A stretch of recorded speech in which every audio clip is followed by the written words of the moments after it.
Hey folks, Ryan here from the HCP. Hope you're all doing well. Hope you all enjoyed your NFL draft weekend. I know I did. You're getting the bald version of me today. I apologize for any glare. My hats are upstairs in my daughter's room, and there's no way in hell I'm waking her up. So what you see is what you get. You get the real version of me.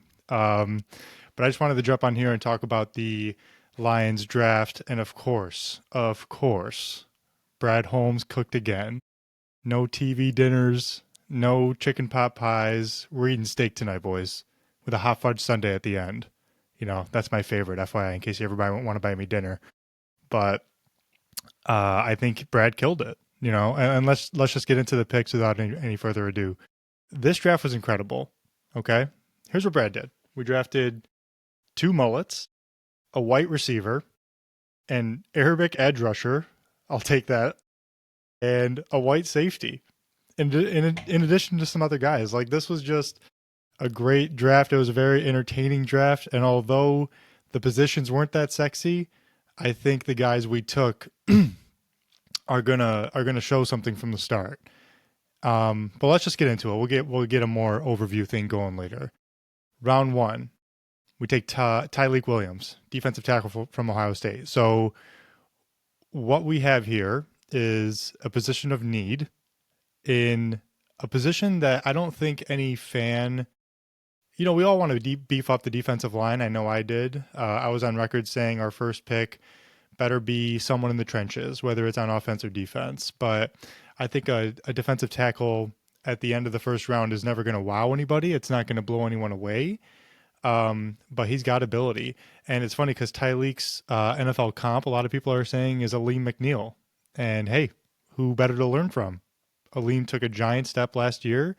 Um, he's now paid and he's staying here for a while, and he's got to get healthy. And while he does, he's not going to be ready for the beginning of next year, it looks like.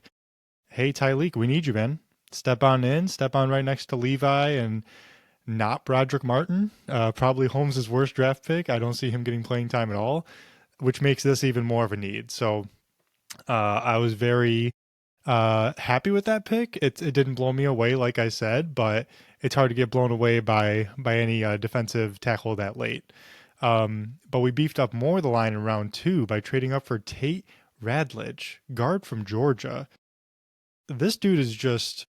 This is a very funny pick to me, man. Like, he's got the slow motion mullet in his 40 time going, and he's just a mauler. That's all anyone could talk about was this guy's a killer. He's going to drive you into the ground. And that's exactly the player that fits our grit mentality. And I know Moran and Matt are probably rolling their eyes somewhere like, oh, we're so tired of hearing about grit, blah, blah, blah.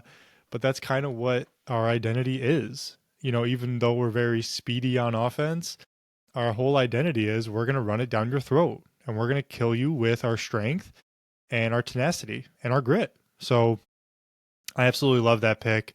Guard was a huge need. I don't know.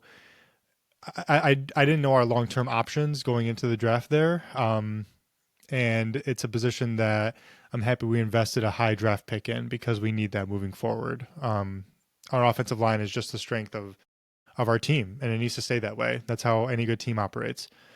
Um, Round three. This is where it gets interesting. Isaac Tesla. We traded up with Jacksonville. We gave him a couple third round picks upcoming, and I wasn't too happy about what we gave up, um, especially because Tesla's numbers don't jump off the page at you, right? Um, I've also been on record saying that I don't really care about stats when it comes to college football. Every school is so different, every conference is so different. Guys get hurt, they miss time, but there's still a lot of ability that you can show on tape that doesn't necessarily show up on the stat sheet. And I think that's exactly what Tesla is. I think he's kind of like a physical anomaly. Um, he's kind of a freak when you look at it. Um, he's, I don't know, man. He's gonna make a difference right away. And I know I can already hear the people saying wide receiver's not a need, yada yada yada. I mean, it kind of is though, bro. Like, Amon Ra's fine. We got him going. We got him locked up. JMO's future is very uncertain. And our third receiver is Tim Patrick, whom I love and adore, but that's not the long-term wide receiver 3 that we want.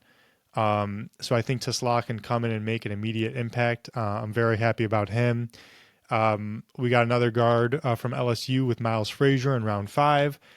More depth on the offensive line, which we sorely need. Our offensive line is one of the best in the league sitting here today.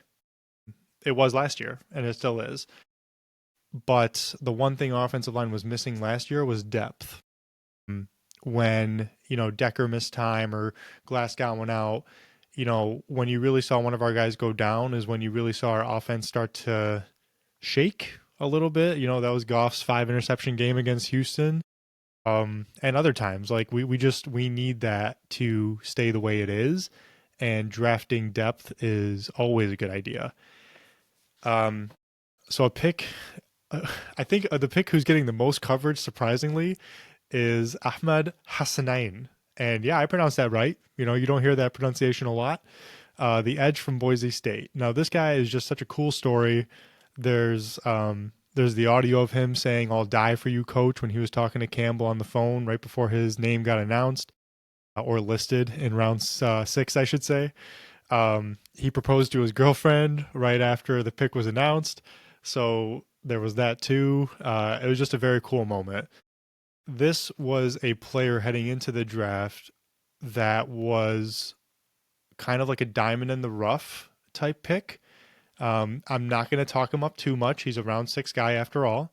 However, when people are identifying you before the draft begins, saying that you'd be a good late round find, that's a really good feeling as a Lions fan. You have edge, which is the pressing need. And I know that our fan base is dying for us to take a guy in the first round. However, the edge that you're taking at the end of the first round, where Tyleik Williams would have been taken or was taken, is not going to be the edge that you need right now. You know what I mean? It's like we so badly want the move to happen and invest that high draft capital, but we didn't have a top 10 pick this year. I almost feel better about taking one of the best defensive tackles and not like the 7th best edge guy. You know what I mean? So when it comes to getting Hassanain in round 6, a guy who's got a motor, a guy who brings a great attitude, a guy who also falls in line with the grit mentality, I'm all about it. Give me more of that, and we'll see what he can do. I don't think he's going to have the day one impact like some of these other guys we just went over. But I think he could be a nice find. Like, can he give us that James Houston type production that we found a couple years ago in the late rounds? That would be ideal, especially if he could end up staying here, unlike James. I really like that pick. That was a really cool story, and that's really what the draft is all about. And we finish it off with Dan Jackson, a white safety, which, this draft is it was just a weird one, man. It was a really funny draft for the Lions, but and we got Dominic Lovett, wide receiver from Georgia, for even more wide receiver depth. All in all, I'm very happy with the draft. I think that this draft, well, let me back up a little bit. I think that last year was probably Holmes' worst draft, and I know that's a little unfair because, it's only been a year, but we didn't see that immediate impact that we saw from other draft classes of Brad's. Terran Arnold struggled for a good part of the year. Ennis Rakestraw was largely absent. I mean, those are the guys you really needed to step up to contend to, especially with, our defense kind of being worked on. But I don't think this draft is going to be like that. I could see Ratledge playing right away. I could see Tyleik Williams playing right away. I could see Tesla getting reps. He's not going to start, but I could see him getting reps and hopefully turning some heads. And we need that immediate impact. We need that if we're going to go for the Super Bowl. That's what I was saying in last week's episode when I was talking to Matt Moran. Like, we need guys who can pitch in right away. I don't want projects right now, not in the early rounds. There was enough of that last year. So all in all, I'm very excited. We'll give more of our thoughts heading into our next episode, which we're going to record tomorrow. That'll be out on Wednesday. So stay tuned for that.